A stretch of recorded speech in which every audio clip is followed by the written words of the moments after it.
আসসালামু আলাইকুম। কুষ্টিয়া ডোর সেন্টারের পক্ষ থেকে সবাইকে স্বাগতম। আশা করি আল্লাহর অশেষ রহমতে যে যেখানে আছেন, যে অবস্থায় আছেন, মহান আল্লাহ তাআলা সবাইকেই ভালো রেখেছে। আজকে ১১ পিস পাল্লা নিয়ে আসছি। এটা বিক্রি করেছি কুমিল্লাতে। যে স্যার এই পাল্লা ১১ পিস আমাকে অর্ডার করেছেন, উনার নাম হচ্ছে জনাব কামাল হোসেন। তো আপনারা জানেন যে মেহগনিটা আমরা ২ টা কোয়ালিটি করি। একটা হচ্ছে ১০০% শাড়ি আর একটা ৯০% শাড়ি। তো কামাল স্যার আমাদেরকে যে পাল্লাগুলো অর্ডার দিয়েছেন এগুলো সম্পূর্ণ ১০০% শাড়ি, যশোরের মেহগনি, চেম্বারে সিজনিং করা, পাকা ১.৫ ইঞ্চি কর্ণশালী মাথা, ফিঙ্গার জয়েন্ট দিয়ে বানিয়েছি। এগুলো একবারে ন্যাচারাল আছে, পিছন পাশটা প্লেন আছে। এগুলো সলিড পাল্লা সামনে আমরা 2D ডিজাইন করে দিয়েছি। ওনাকে আমরা আয়না ডিজাইন দিয়েছি মোট ৬ পিস। এটা আমরা গোল আয়না ডিজাইন বলি।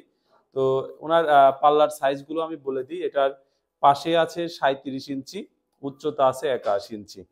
এটা আমরা ওনার কাছে দাম রেখেছি হচ্ছে ৯,৫০০ টাকা করে। এটা একবারেই দেখেন যে ডিজাইন যেমন সিম্পল, দেখতেও অনেক ভালো লাগে, গোল আয়না ডিজাইন। এটা খুবই পছন্দনীয় একটা ডিজাইন, অনেকে এটা পছন্দ করে। তো আমরা ৬ পিস ওনাকে দিয়েছি হচ্ছে এই গোল আয়না ডিজাইনের, আর ৫ পিস পাল্লা দিয়েছি 2D ডিজাইন এটা। তো এই 2D ডিজাইনের পাল্লা আমরা ওনার কাছে দাম রেখেছি ১০,০০০ টাকা করে। এগুলো যেহেতু 2D নকশা, এই ক্ষেত্রে 2D এবং 3Dর পার্থক্যটা অনেকেই বুঝতে পারেন না। আমি একটা ভিডিও করেছি যে 2D 3D তে কেমন খরচ বা কি জন্য খরচ বেশি। 2D তে দেখতেও সুন্দর লাগে, পাল্লা ডিপ হয় কম, পাল্লা মজবুত থাকে ভালো, বার্নিশে ফিনিশিং হয় ভালো। তো এগুলো একবারে ন্যাচারালি চলে যাবে। এগুলো আর কোনো প্রকার কোনো কাজ হবে না। এখন এগুলো যদি আপনারা আমাদের দিয়ে বার্নিশ করে নিতে চান, বার্নিশের আগে তাহলে এগুলো দেখতে হবে। এবং এই পাল্লাটা বার্নিশ করলে হ্যান্ড পলিশে ৩,০০০ টাকা খরচ হবে। আর যদি আপনারা এই পাল্লাটা বার্নিশ করেন তাহলে হ্যান্ড পলিশে এটা খরচ হবে ২৫০০ টাকা করে।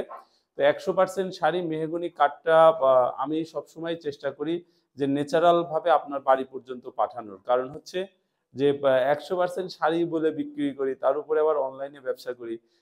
১০০% শাড়ি যাচ্ছে কিনা, ১০০% শাড়ি আছে কিনা, এগুলা বার্নিশ করলে কিন্তু এরকম বুঝতে পারবেন না। এই জন্য আমরা বার্নিশ ছাড়া, এবং অনেকেই আছে যে বলে, ভাই পাল্লা আমি বার্নিশ করব দেরিতে, আপনি পাল্লার উপরে আমাকে একটা আস্তর দিয়ে দিবেন। মানে অন্য দোকানদারদের সাথে হয়তো কথা বলার পরে তারা হয়তো ফুল শাড়ি বলে এই আস্তর দিয়ে দিতে চায় যে পাল্লাটা ভালো থাকবে, আপনার বার্নিশ এখন না করলেও চলবে।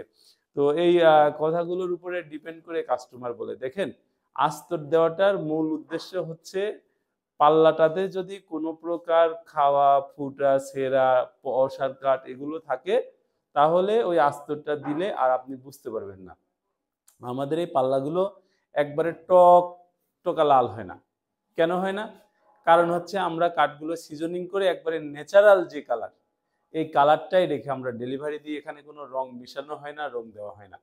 তো এটা গ্রামে গেলে অনেক মিস্ত্রি বলে যে কেমন কাঠ দিছে দেখো, এটা তো ওইরকম লাল না। আসলে আমাদের এই কাঠগুলো আপনি যদি লাল দেখতে চান তাহলে বার্নিশের আগে ১০-১৫ দিন রেখে দিবেন। দেখবেন যে আস্তে আস্তে বাতাসের থেকে যে আর্দ্রতাটাও নেবে, নিয়ে একবার টকটকা লাল হয়ে গেছে। তখন দেখতে আরো সুন্দর লাগে।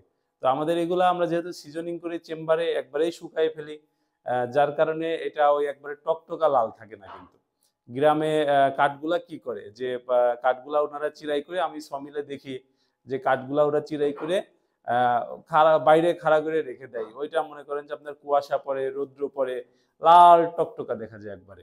তো ওইটা লাল টকটকা কিন্তু আমাদের এগুলা হয় না। আমাদের হচ্ছে চেম্বারে সিজনিং করা। এটা আবার আস্তে আস্তে যখন বাতাস থেকে ওরকম আর্দ্রতা নিবে তখন লাল টকটকা হয়ে যাবে। তো এই ছিল বিষয়। ১০০% শাড়িগুলা ন্যাচারালি নিবেন। কারণ আপনারা যেহেতু বিদেশে বসে আমাদেরকে অর্ডার করেন, আপনাদের বাড়ির মানুষ এগুলো দেখবে এবং আপনারা কনফিডেন্টলি যেন বলতে পারেন, আপনার বাড়ির আশেপাশে যদি কোনো মিস্ত্রি আসে তাদেরকেও বলতে পারেন যে আমি বিদেশে বসে ১০০% শাড়ি কাঠের পাল্লা নিয়েছি, তুমি কোথাও পল আছে কিনা দেখাও আমাকে। এটা আপনি কনফিডেন্টলি বলতে পারবেন আমাদের থেকে নিলে। আমরা একদমে বিক্রি করি। আমাদের নিজস্ব ফ্যাক্টরিতে এগুলো সিজনিং হয়, ট্রিটমেন্ট হয়। আমাদের নিজস্ব ফ্যাক্টরিতে এগুলো বানানো হয়। সবচেয়ে ভালো আঠা ফেভিকল মেরিন আঠাটা আমরা ব্যবহার করি।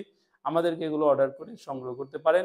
যে যেখানে যে অবস্থায় আছেন, মহান আল্লাহ তাআলা যেন সবাইকে ভালো রাখে। সবাই ভালো থাকবেন, সুস্থ থাকবেন। আসসালামু আলাইকুম।